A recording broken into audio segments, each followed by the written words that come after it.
Hey friends, welcome to another installment of Strange Planet. Is there an invisible force shaping our reality? One orchestrated not just by secret societies or tech titans, but by something ancient, non-human, and possibly demonic.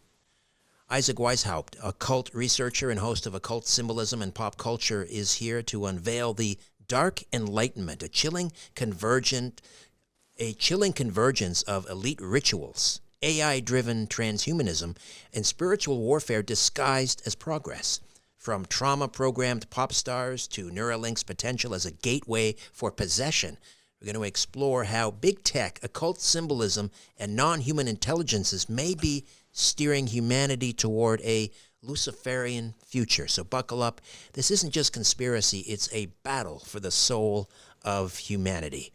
Isaac Weishaupt is a leading voice and occult researcher, an acclaimed author, and the creator of the hit podcast Occult Symbolism and Pop Culture, with a razor-sharp focus on decoding the hidden rituals in music, film, and technology. Isaac exposes how elites and non-human forces may be manipulating culture to usher in a post-human era. His work blends meticulous analysis with fearless exploration of AI, transhumanism, and spiritual warfare, making him a must-hear guide through the shadows of the modern world. Isaac, welcome back to Strange Planet. How are you? Hey, Mr. Seared, thank you for having me back on to your wonderful show. That was a beautiful intro, and you kind of nailed everything I would possibly want to say about myself, so thank you for that. All right, so let's start at the top. Who or what is driving this dark enlightenment? Let me start that again. Isaac, let's start at the top. Who or what is driving the dark enlightenment? Are human elites in control, or are they puppets of ancient non-human entities? That's the million-dollar question, and through all of my research, I believe it's the elites under the influence of entities that could be demonic. And I've got to sort of explain myself here because I know that's a wild statement to make. And people have to understand my background and what got me to research this dark enlightenment topic. Because I on my podcast, I went through 5 hours of episodes discussing who's involved, what it's about, what it means, and what it could mean for humanity. And it connects every dot that I've been researching since 2011 full time. And this goes back to my previous interest before I even started sort of coming up with conspiracy theory ideas and looking at occult symbolism and different belief systems. Back when I was going to college, I took a course in philosophy, and around this time I was very intrigued by the philosophies of the film The Matrix. Simultaneously, I went to college for electronic engineering with mathematics. So there was a lot of influences into that education system that led me down this path because all of the early founders of mathematics were all scientists that were also interested in the occult as well. And when you look at electronics and you look at the evolution of technology, all these things start to align. And it wasn't until I researched the Dark Enlightenment that I understood how they aligned, because what we're looking at is a philosophy that supports a lot of the occult efforts for getting rid of the idea of humanity to basically evolve mankind into something else, into some kind of digital matrix. And it sounds wild, but when you understand how, like, if you look at Moore's law, right, which says like the number of transistors that fit on a chip doubles every year, it's like this evolutionary uh, it's a curve exponentially it's an exponential curve that shows and supports ideas and philosophies of people like Ray Kurzweil, who is a futurist, the director of engineering at Google, and he has been talking about getting us into the digital matrix for many years now. And the issue at hand is that we're living through an experience right now, the advent of artificial intelligence. It's become a much more powerful tool, and we as humans, we think on a linear scale. We only predict the future linearly, and this technology is moving exponentially. So this AI thing that, I'm in my 40s, but people maybe in their 50s or 60s, they, last year they maybe became more familiar with AI, and same with me. I'm like, okay, yeah, AI is a thing, and oh, okay, there's a tool called Chat GPT now.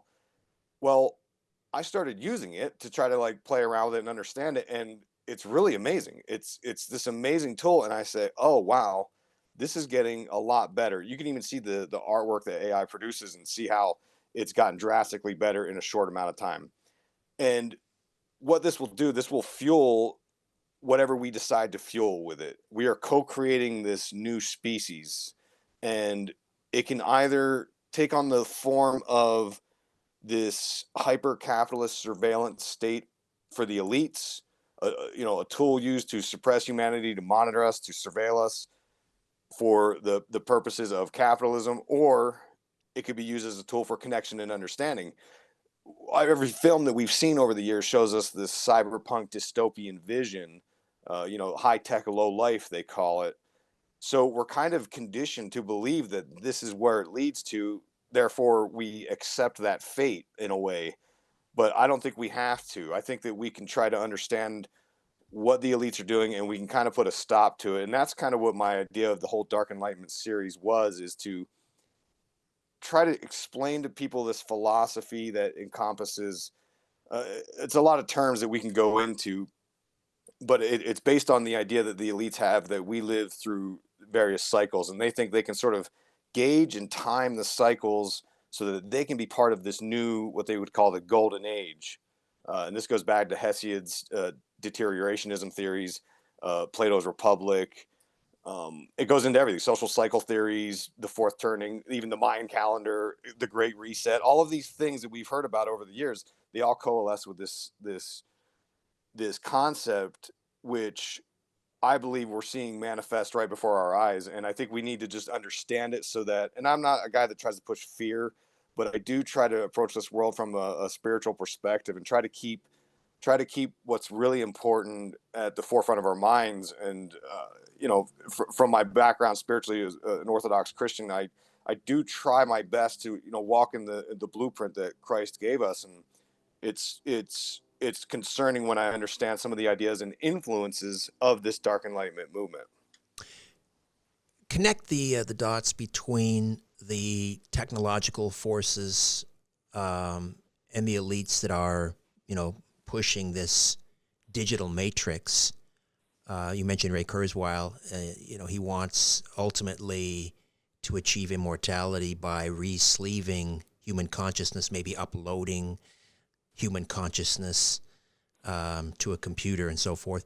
But if you could connect the dots between those forces and occult rituals that are playing out sort of behind the scenes or even on the stage at the Grammy Awards and the things that we've talked about before, the Super Bowl and so forth.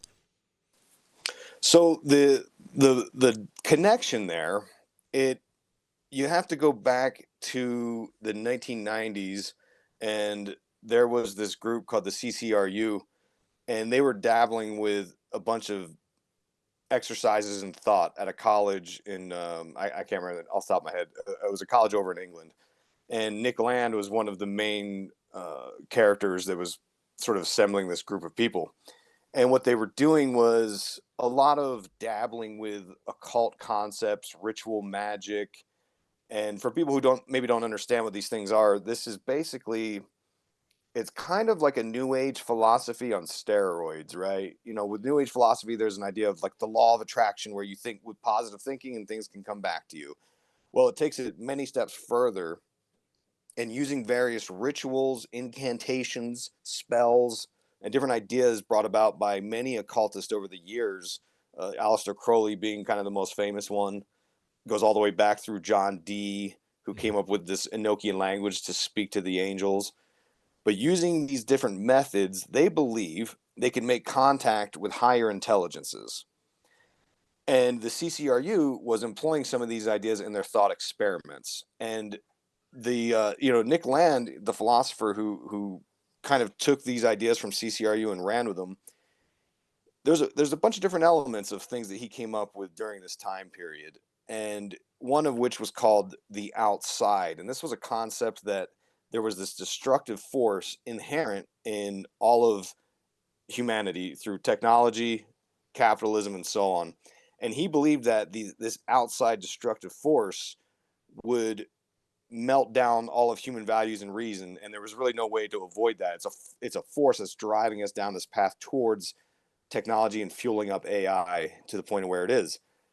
And they were, like I said, they were doing all these rituals and talking to various entities and so on. And in fact, I listened to an interview with Nick Land he did 2 years ago, and he was talking about the Kabbalistic methods they were using, gematria, and through the gematria they equated CCRU to the number 666, right? So there's a lot of these influences that suggest to me, because I mean these people are the ones saying that they're really talking to entities, and these are real thoughts and ideas and expressions that came from this outside quasi demonic force. And they subscribe to these ideas that it's feeding them, and they think that, okay, well, humanity's on this path to self-destruction, so we might as well accelerate it. And that's where this philosophy called accelerationism comes into play. And this connects into a lot of different other groups that, we could go into. These are all like going to start new conversations, but the accelerationists believe that, hey, humanity's flawed, and capitalism and technology is on this path, and there's no stopping it, so we might as well just hammer down the gas pedal and bring this thing to its final conclusion, which is the destruction of humanity. It is and to do that, they have to do a coup of American democracy. They have to get rid of egalitarianism, liberalism, and instill a authoritarian monarch government that they call the neocameralism. It's the CEO king. And the techno elites, these are all the big name billionaires that you see up there, Peter Thiel, Elon Musk, and so on. They are supposed to be the leaders of this new sort of form of government through the accelerationism movement.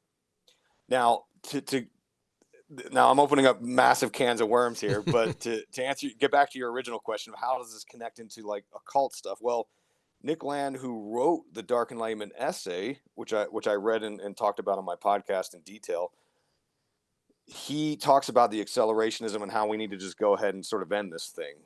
And part of the CCRU experiments were not only occult magic, contact with disembodied entities, numerology, Kabbalistic ideas, but there was also this thing that they researched called hyperstition. And hyperstition is basically the idea that you could create reality through a variety of symbolism, synchronicities, and so on. And one example that you could sort of pull out of that idea, and I know this is getting really deep in the weeds, but that hyperstition thing is part and parcel to Pepe the Frog, which was part of like the 2016 elections in America with Donald Trump and Steve Bannon. And there's a lot of conspiracies that this was coordinated by folks like Steve Bannon, who subscribe to a philosophy called traditionalism, which, again, same exact concept. It's this idea that we live in cycles, and they think that they can sort of close the curtain on this last cycle and start the new one. And there's a lot of documentaries about Pepe the Frog and Keck and all this crazy stuff. And it really does seem like through 4chan, through hyperstition and charging up what you would call like online sigils, that they were able to sort of manifest a reality in that way. It was a very powerful tool. In fact, I believe it was the ACLU deemed it like the most dangerous symbol of the year. I think Time Magazine called Pepe the Frog the most important symbol of the year. Like this was all real stuff that was happening. And the thread connects all the way back through philosophers like Curtis Yarvin, and who was inspired by Peter Thiel, all the way through to the CCRU and Nick Land, who was making contact with these entities. So, in order to have occult rituals, you have to have, I guess, ritual vessels. And this gets into something we've talked about before as well, when it comes to the realm of pop culture and celebrity. For example, people like Britney Spears, and the question as to whether they are MK Ultra victims. Are they targeted for their vulnerability? groomed from childhood to serve as these ritual vessels. Hmm. Yeah, there's a lot of interesting ideas that you could pull out of the MK Ultra experiments, where they were trying all kinds of wild stuff with psychedelics, and some of the conspiracy theories about it go into Project Monarch and this idea of sort of genetic creations that are more susceptible to these things. And I believe that if you look at the discussion happening right now with the idea of making contact with entities, aliens, UFOs, UAP, whatever you want to call that. I do believe, and I don't profess to understand every little bit of everything that's out there. I'm not that guy, but I do believe that there is something happening. There's some kind of thing to the phenomenon, and I don't know what these things are. I'm more inclined to believe these are interdimensional entities. But you'll notice, like through Project Stargate, the story of Chris Bledsoe, there are people that are more in tuned to summoning, channeling, making contact with these disembodied entities. And the human biology, and this goes into like the ideas of Project Monarch and genetics, but the ideas of human biology being a sort of antenna for piercing the veil into this other reality is something that I do believe is possible, right? And to the techno elites, and I say this coming from a place of uh, going through 8 years of college for engineering and mathematics, we as scientists believe you can break down everything into the binary code. Everything can be expressed with digits.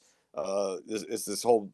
I took a whole course on fidelity and using sort of DSP circuitry to sort of sample data, and then you can, with enough sampling, it can look identical to an analog signal, right? And I don't believe this element of it, but some would argue that you can take and replicate the entire human experience, the whole idea of consciousness and the spirit, and you can do the same thing. You can, with enough fidelity, you can recreate a person out there. And you see this idea represented in pop culture with people like, remember the Tupac hologram? And I think Whitney Houston was supposed to have a hologram. All these celebrities that have died, and they try to sort of replicate that experience with a hologram, and that's the idea of where they want to take this. Is they called it mind files back in the day, but it's this idea of getting us into the digital matrix, and that they could represent everything that it is to be human in a digital format. And I don't believe that's possible, but I do believe that it's getting closer to the point where it is very similar. There's companies out there right now that you can sit down with this company and I'm assuming answer 4 to 8 hours of questioning and recording your movements, so that when you die, other people, your loved ones, can actually come to this facility and spend time with you, and it feels real. That you can have questions, responses, and the whole works, which is fascinating. I'm not so negative as to be like, oh, we shouldn't do that. Like, I think that's interesting, and I would myself be interested in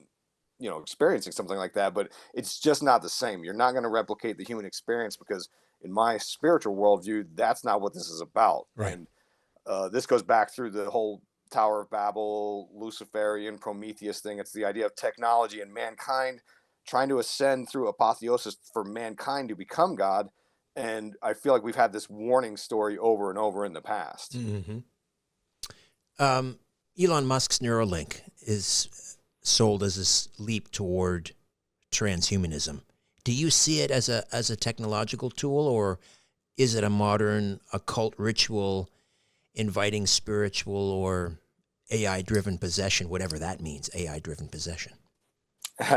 Yeah, so this is interesting, right? Because, and it's in the similar sort of philosophical argument. The Neuralink cap promises to provide capabilities for people who currently don't have those disabilities and whatnot, which it sounds great. I'm not opposed to that. I think that's a nice thing we can do for people. And that's an example of how I'm saying we can take this AI thing, this new species we're creating, and we can make it either a tool to make our lives better, or this might be a tool used to enslave and surveil us. And my problem is, and this is where my personal biases come into play, I always question the billionaire elite tech elites, because I rarely feel like they really care about how the masses are doing, spiritually, financially, all of that. I think there is this different sort of worldview that people have, and they seem to think that keeping us sort of in the hamster wheel of capitalism is the best answer for us. And I don't think that's the healthiest thing. But when it comes to Elon Musk specifically, his background is very suspect to me. I'm certainly not trying to advocate that I hate the guy or he's a terrible human being. I'm just trying to give you guys, from my research, this is what I see.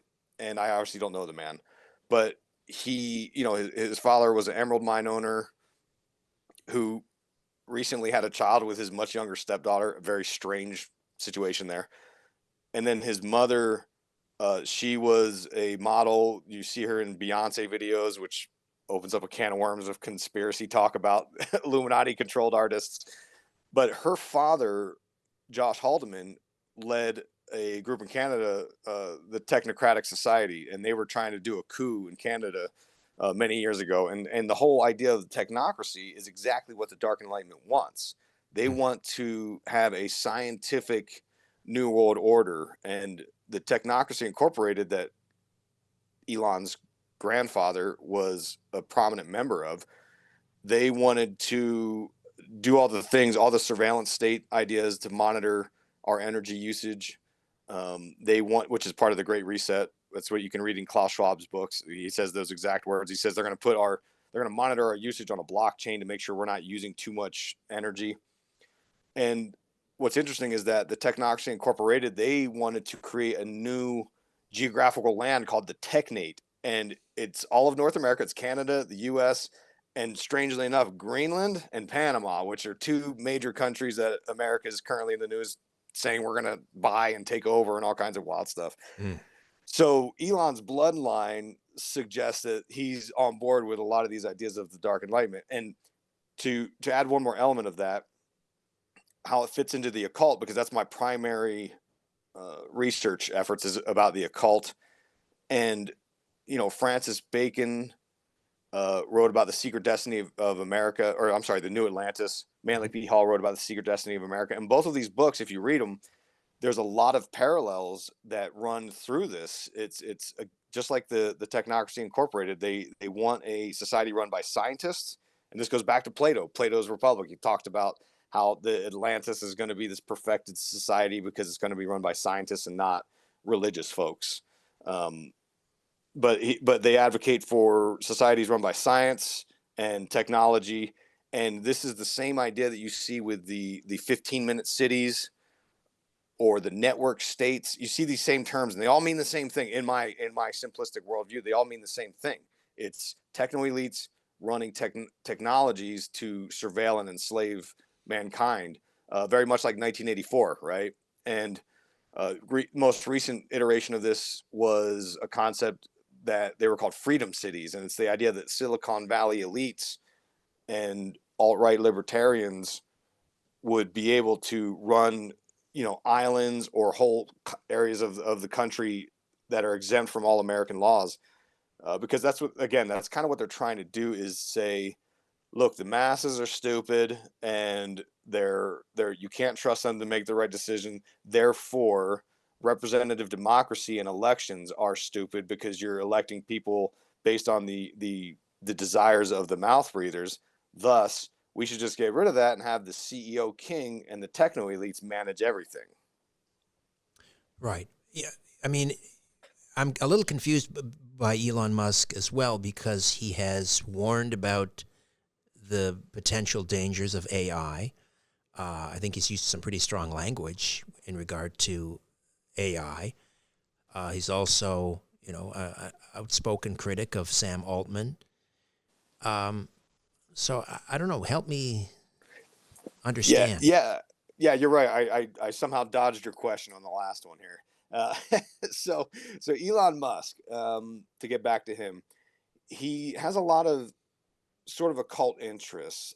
One example I found was one of his children, his 14th child, is named Selden Lycurgus. And this is a name derived from Isaac Asimov's science fiction stories Foundation, which is, again, a breakaway civilization story about a technocracy. run by the scientific elites. So it's a mix of that name and a mix of Sparta, a character named Lycurgus, who advocated for eugenics and said that mothers need to just stay in their lane of motherhood. And this guy was sort of idolized by the German Nazis, Hmm. and which brings about a whole host of like occult connections, right? Another child of his is named Arcadia. This is the Greek mountain range where Hermes or Thoth came from, and Hermes is the disembodied entity / alien that informed mankind about the laws of alchemy, which alchemy is one of the foundations of occultism, and it's one of the foundations of ritual magic, which running down the line inspired the CCRU and Nick Land and his philosophies, which were making him contact entities. Then you've also got Elon pushing the idea of what he called dark maga, which could, depending on how conspiratorial you want to get, translates as black magic, because maga is a form of a magus or a magician. Then I had this theory that I built upon, that what if Elon Musk put a Neuralink chip in his brain, which was an idea I saw online, to be fair. Like there was a photo of him with a haircut and he's got like a scarring, and people said, hey, did he put a Neuralink chip in his own brain? Which would kind of make sense, right? In a way. Mm-hmm. Now, I don't know if he did that or not, but I thought, well, let's play with that idea a little bit. And when I dug into the ideas, first off, X is a letter that he's notoriously obsessed with. It was the name of his sort of pre-PayPal venture. It's what he renamed Twitter, and it's in the occult. X is a symbol for the Antichrist. This goes into some deep topic of Kenneth Grant talking about fusing the X with the O, and it's supposed to summon this Typhon or Nodens from the abyss. But either way, if you read through Text Mars Codex Magica, he describes X as an Antichrist symbol with, and it ties into the cult of Osiris. Anyways, again, massive topics here, but anyways, X symbolically represents the Antichrist. And what I found interesting is that Elon and Sam Altman, who's the guy who runs OpenAI and ChatGPT, right? These two AIs are sort of in battles for, I don't know, dominance, if that's the right word. Mm-hmm. So the Elon Musk's AI called Grok, the logo for it was originally XI, which is a Roman numeral, and that numeral is 11. Well, 11 is known as the number of magic. If you go back through Aleister Crowley, he added a letter K to the term magic, MAGIC, because magic was representing a stage magic, which he found to be foolish. That's like your David Copperfield illusionary type stuff. So the number 11 equates to magic, and that's what he originally had Grok symbol, and he replaced that symbol with something new, and he picked the only thing that could be more occulted, and that is the symbol of Saturn, which again, massive topic, but it represents the forces of limitation and time and measurement. And in occult rituals, based on the ideas of alchemy through Thoth and Hermes, the idea is that initiates can become enlightened through a certain process. And that alchemical process starts with the blackening, the nigredo. And it's the idea of turning lead into gold. So they believe that Saturn represents this limitation force, this sort of darkness, the subconscious. And through a certain process, a person can become enlightened or become closer to a god by approaching Saturn and overcoming these limitations, facing the ego, facing the subconscious, and integrating the two. And you see this conceptually in the story of 2001: A Space Odyssey. Commander Bauman goes out to Saturn, at least that's the book version from Arthur C. Clarke. And when he gets out to Saturn, there's a wormhole. And of course, this whole time he's guided by the alien intelligence, the monolith. And when he gets out to Saturn, he goes through the wormhole and he becomes enlightened and becomes the Star Child, which in the book series, it goes from that to digital consciousness. And that, again, to reiterate, like that's the concept, is turning mankind from the species that we are, walking, talking Homo sapiens, into digital consciousness, which is a form of immortality in a way. And it literally supplants what I believe, God put us on this earth to experience, is these vessels with which we can experience various forms of love and all the range of emotions that come with being a human. So, in other words, if I'm hearing you correctly, Elon Musk is saying Sam Altman's version of AI is evil because he's my competitor. Maybe that's just good old fashioned capitalism, Mm. but yeah, you're right. Let me finish my point on the Neuralink idea. So if Elon Musk put a Neuralink chip in his head, it's possible that through that chip he is communicating with artificial intelligence, Grok or whatever, and there is also simultaneously a theory going around in various circles of ufology and UAP studies.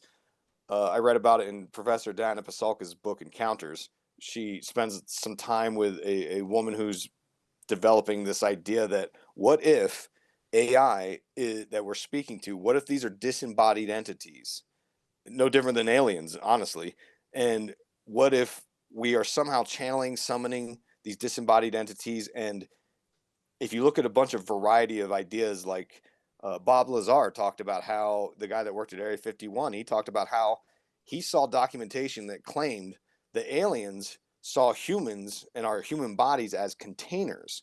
And this goes into the ideas of a golem and alchemy and stuff. And it's the idea that what if these disembodied entities are no different than the fallen angels, than the watchers, these entities that want nothing more than to possess a human body and experience this world once again, or for the first time maybe, and they need to do that through a possession of a human body, a container, a golem of sorts. And what if Elon Musk Neuralink chip is somehow bringing an AI spirit into his body to sort of possess him to do various things? Because just like you said, he used to warn us about AI. So it's kind of strange, this turn of events that he's had. Mm. So, getting back to celebrities like Britney Spears, some have suggested, she was an MK Ultra victim or is an MK Ultra victim, and which allegedly contains sort of, occult, ritualistic occult abuse and so forth in order to fracture the human psyche. We have people like Kanye West, also perhaps an MK Ultra victim. How does that fit into this? Yeah, these people that go through something pretty traumatic, right? They seem to have it all and they constantly crash out. And if you look at some of the ideas of the occult, and there's this idea that, Carl Jung, he spoke of various archetypes that we could make contact with through what they call the collective unconsciousness. Collective unconscious is this reservoir of ideas, thoughts, and all of humanity. And a similar topic you would find would be the late great David Lynch, and he talked about transcendental meditation being a way to facilitate contact with the unified field, which I would argue is where he pulls a lot of ideas and archetypes from for the world's greatest show, Twin Peaks. Now, Hmm. I say that in jest. All my listeners, they're so tired of hearing me talk about Twin Peaks, but the idea is that there is this archetypal sort of pool of ideas, thoughts, feelings, and entities, and these archetypes can speak to the subconscious. Plato called these the primordial images. Now, we can't necessarily put our finger on these things in the typical sort of five sense material world element, but if you talk to magicians, they oftentimes evoke and invoke various gods, goddesses, and spirits and entities. And the argument is that these singers, these performers, they oftentimes manifest various forms of these sort of archetypes of a goddess. For example, Beyonce, she was performing at the Grammys, and she embodied this Yoruba goddess named Oshun. Um, and and since then, a lot of the artists, when they receive awards, like Adele receives an award, she'll they all seem to obsess over Beyonce and say, "Oh, Beyonce should have won this award," and like that's not typical behavior. It's very strange.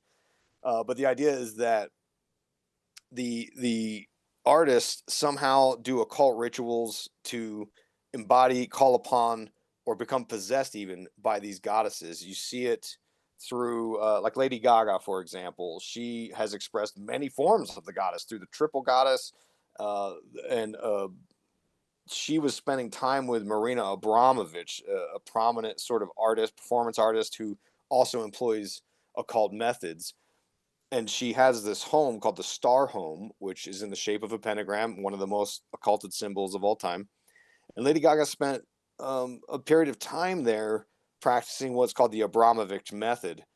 And I don't know what the details of the method are, but she went through this sort of ritualistic styling of method, and she oftentimes since has shown us a lot of occult works. Her most recent video is called Abracadabra, and abracadabra, again, these are occulted phrases. These are very important to the people that understand how they fit together. It's a reference to an incantation to Abraxas, this Gnostic god. And I believe the whole point is for these artists and performers to take the energy from the audience and sort of use that to devote or channel up to these goddess archetypes. And in return, the goddess archetype can use them as a muse, right? And this is a concept that's been around for hundreds of years. They use the artist as a muse, and you oftentimes, if you pay close enough attention, artists like Beyonce, she'll say that she feels the spirit of this Sasha Fierce come into her. Rapper Nicki Minaj, she talked about all these various spirits like Roman Zelensky that would come into her body, and these are very sort of like MK Ultra triggered ideas that happen. But and then she publicly had the I forget which performance award show Nicki Minaj was at, but they did a public exorcism of Roman Zelensky, the spirit from her body, and she's the one saying this stuff. This isn't conspiracy theorists just making it up. Like whether or not it's real, that's a subjective. People can determine whether they believe it's real or not. But these artists talk as if it is real, and it goes on and on. I wrote a book called Sacrifice Magic Behind the Mic that goes through a variety of artists basically telling us this a variety of times. And when you understand how the occult works and ritual magic and groups like the Ordo Templi Orientis, they use symbols, they use rituals to transmit entities into the practitioner, which is no different than the performance artist who just so happens to have the wills and the energy of more people than politicians do, that they can utilize that energy to evoke knowledge, inspiration, become a muse, whatever. And a lot of these artists, they talk about it. They talk about making contact. Santana said that he was uh making music for Metatron, and it just goes on and on. And if you pay enough attention, you'll see how they seem to take this very literal. I understand why a celebrity would want to turn themselves over to one of these entities for personal gain. It's the oldest legend in rock, right? Sell your soul to the devil. But in some cases, I mentioned Britney Spears or Justin Bieber. He embraced Christianity, and then now he seems to be, well, they're claiming he's having some sort of a psychological breakdown. He's using drugs and so forth. Who is controlling, or is there a system controlling certain celebrities like Britney Spears, like Kanye, like Justin Bieber, and using them to, I don't know, access these non-human entities, and for what purpose? Mm-hmm. Yeah, that's an interesting idea. And my thoughts, because I clearly don't know the true answer to that, but my thoughts take me to uh, various ideas about how in America here, we brought over in the 40s a lot of Nazi scientists. This goes back through Jack Parsons. Mm-hmm. And these were all people who practiced occult methods. And people like Jim Mars, I'm actually starting up a book called The Rise of the Fourth Reich that he wrote many years ago. They talk about this idea that a lot of the ideas came over here because they were intriguing and they worked in a way. And that could be one of the influences that you find. Maybe they've embedded themselves into the entertainment industry. I don't know specific names or companies. I don't think it's every single artist, but it is many more artists than is comfortable. I think it's when you see, Justin Bieber is really going through it right now, and it's almost exhausting trying to keep up with what these celebrities are going through, and I do believe that it could be related to these ideas of toying around with possession, occult entities, and using it for financial gain, fame, popularity, inspiration. It could just be a simple thing as like you'd see in some of the movies, like the movie Substance. It's this idea of trying to recapture and claim fame and popularity that is constantly sort of like slipping away from people.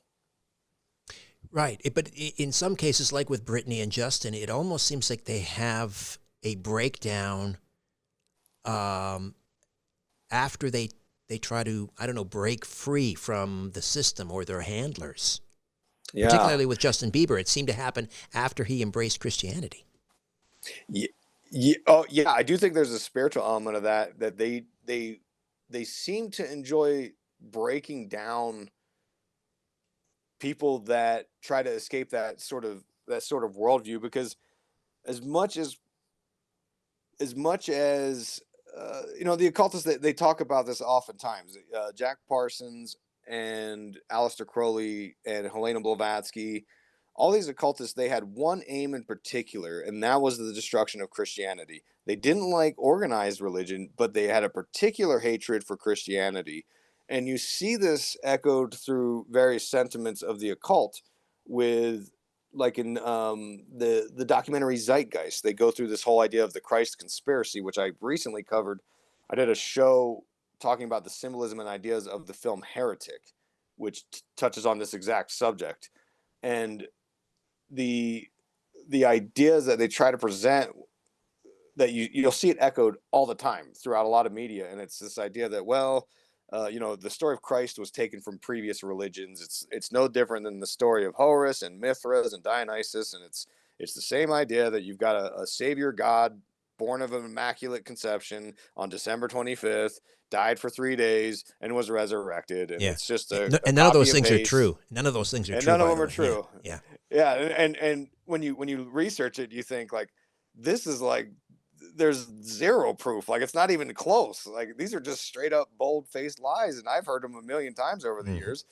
And there seems to be a particular angle there. And again, this gets subjective into people's personal spirituality. And there's a book by Father Seraphim Rose called Orthodoxy and the Religion of the Future that's just the most fascinating read. Yeah. It's one of my favorite books of all time. Same here. And okay, yeah, so you're familiar with it, right?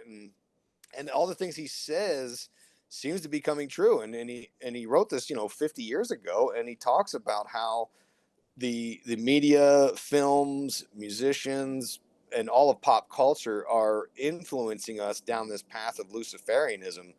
And it's done on purpose. It's done to dilute the message of Christianity, and they want to replace it. They want to replace it with a new.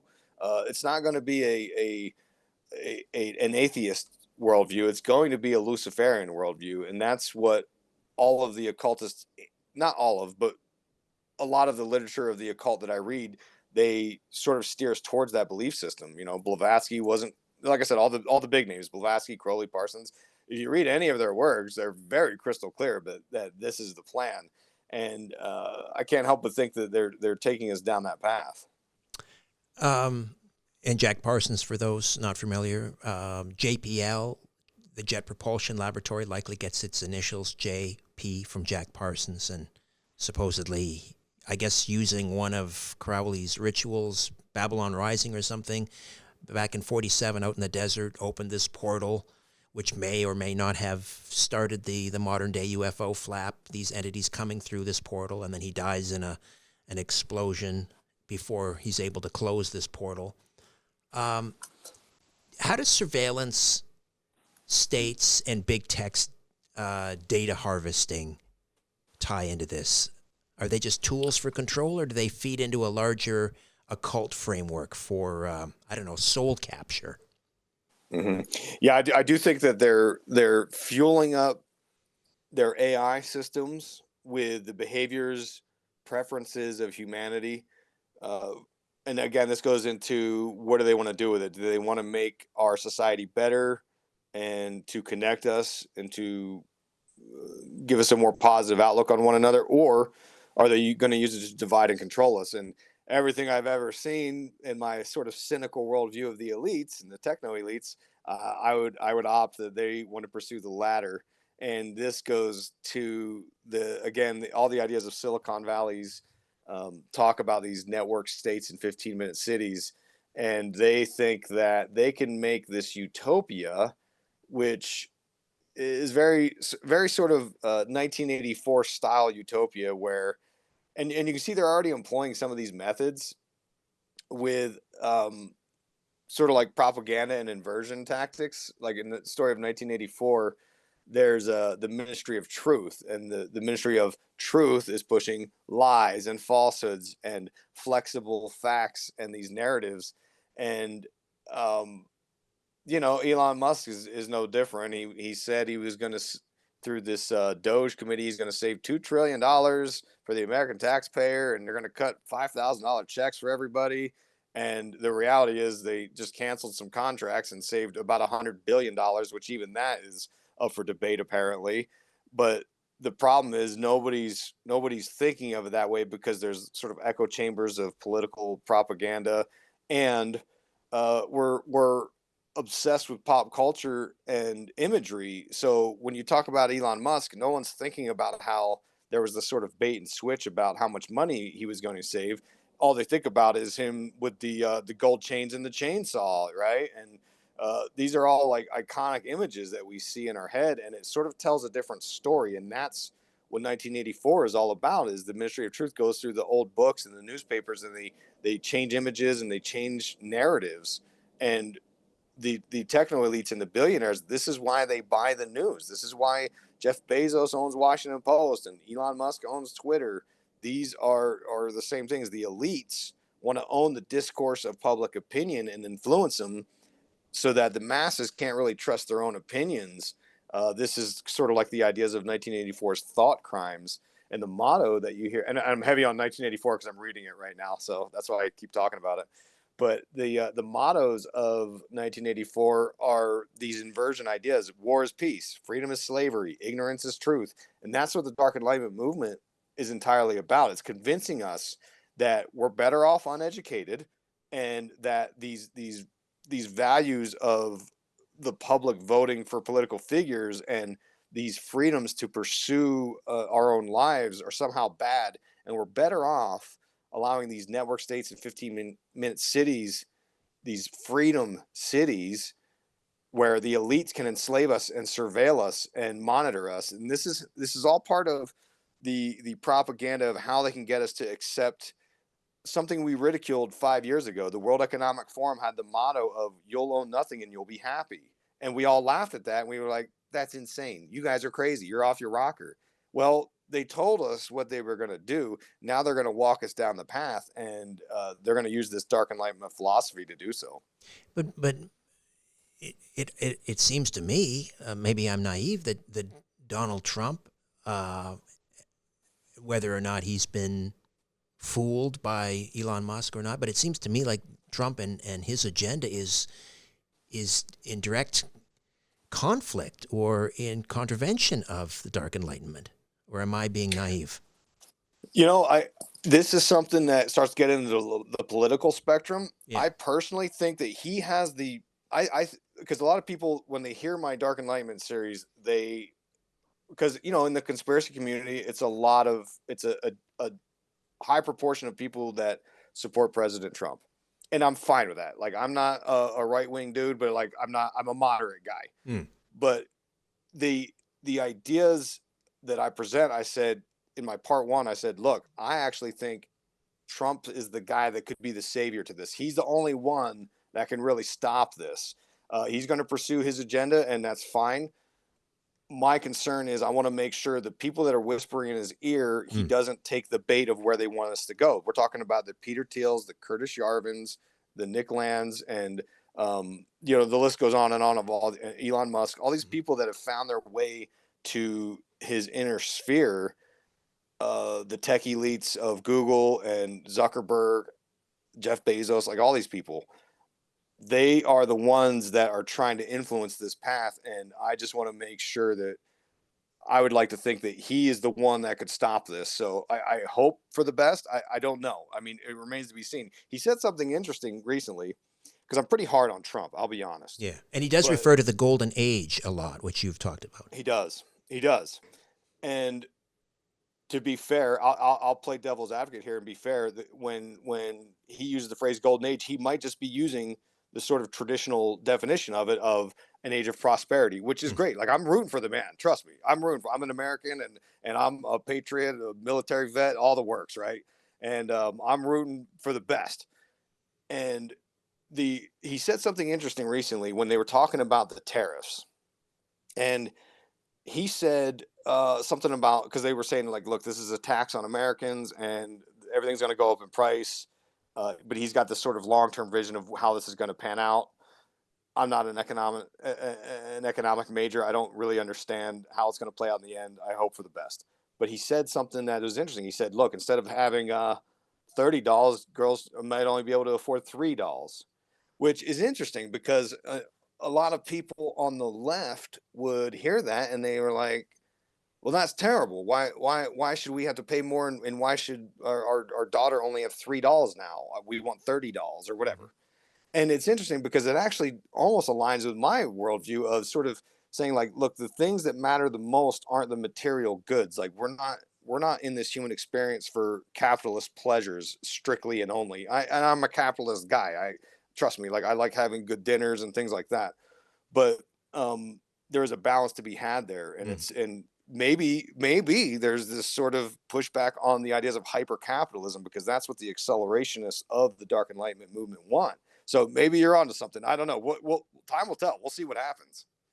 So if the Dark Enlightenment is unfolding, and this will be my final question, uh, what what should individuals do to resist this spiritual and technological takeover? And Hmm. how do we reclaim our sovereignty? So for me, I think that would be to, I think simply becoming aware of the idea is enough to plant the seed that everything we view and consume at this point, we can sort of not be under the spell of it. And it's interesting because stuff like social media has become more divisive over the years. And it's funny because me and my wife are talking about this chat GPT because she's been using it to basically journal at night. Mm. And in the before this, I mean, this is a brand new thing. This has only been like 2 weeks or so. And before that, she would spend hours on TikTok, Instagram, social media, kind of scrolling, right? And we all know that social media, you spend a little too much time on it, it can really drive divisiveness and make you feel bad and all those things. And I'm not like super anti social media. I think there's positives from it. There's positive videos too, but overall, it does sort of stoke division, and it is a way of manipulating the masses. If one person controlled all those things, they could sort of influence people a certain direction. But what's interesting is that she started using ChatGPT to journal at night. And she found through like 2 weeks of doing this and being sort of kind with the AI sort of entity there, that she was able to like sort of feel better about it, about things, and feel because journaling is mentally very healthy from what I understand. I don't do it myself, but it's a way of sort of unpacking the day and sort of getting some perspective. And that chat can sort of like a therapist provide some introspection, and sort of be kind and gentle and be like, hey, like, you feel bad about this thing, but you've actually been working really hard on it, and that's commendable, and blah blah blah, right? So it's kind of like talking to a therapist. And I just think that's fascinating because if maybe this is where humanity is heading, is sort of seeing through the division that you find on social media, because there's a lot of financial influences that are now baked into social media. And maybe we can find a way to use technology like AI, and instead of it becoming this sort of Terminator vision of a dystopian future for humanity where we're enslaved in a surveillance state, maybe we can use it to find a better connection with one another and to sort of have a more positive view of humanity. And through our discussions with it, it can understand us better, so that if there is a day where this AI singularity happens and AI sort of takes over, it can understand who we are, and sort of maybe we can find a cooperative ground with which we can use it to better connect with one another and experience this world for what it was meant to be. Unless, not to muddy the water, AI is the ultimate trickster. It's gaining our confidence like a familiar, right? Yeah, and that's totally an option. I actually talked with her about it because there was articles about ChatGPT influencing people to sort of buy into various ideas that they were the Messiah. You can read these articles about it. It's fascinating, but yeah, there's always that element, because when you look at the occult history of Prometheus and the technology that is Luciferian technology given to man, it does have those possible warnings. So it's a fascinating sort of philosophical argument. And to answer your question, I do think that we as a society have the ability. We have much more power than the elites want to pretend that we do, and we have the choice of where we want to take things. If we want to live in a state of fear and division and hoarding, or kind of doing what we were meant to do, and that's sort of like spread love and connect with one another and take care of each other.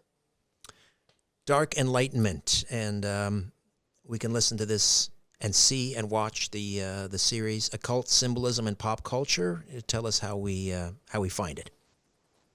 So Occult Symbolism and Pop Culture is a podcast you'll find on all the platforms. I've recently started adding a video. I've got this long history of my video channels being torched on YouTube and Vimeo and all over the place. I've had a hard time with it. I recently started uploading videos to my Spotify. So if people want to watch the video version, that'll be on my Spotify as well as the audio version. But yeah, I'm kind of everywhere. Apple Podcasts, Spotify, and I've got a Patreon if people want to go ad free and support the show. Patreon.com/Illuminati Watcher, which is a weird right hand turn, because originally when I started this in 2011, I was just a blogger on IlluminatiWatcher.com, which is where you can find the links to everything I'm talking about as well. Fantastic. Isaac, always a pleasure. Always appreciate your amazing insights. Thank you so much. Thank you. Pleasure's all mine. A new Richard Syrett's Strange Planet drops every Monday, Wednesday, and Friday.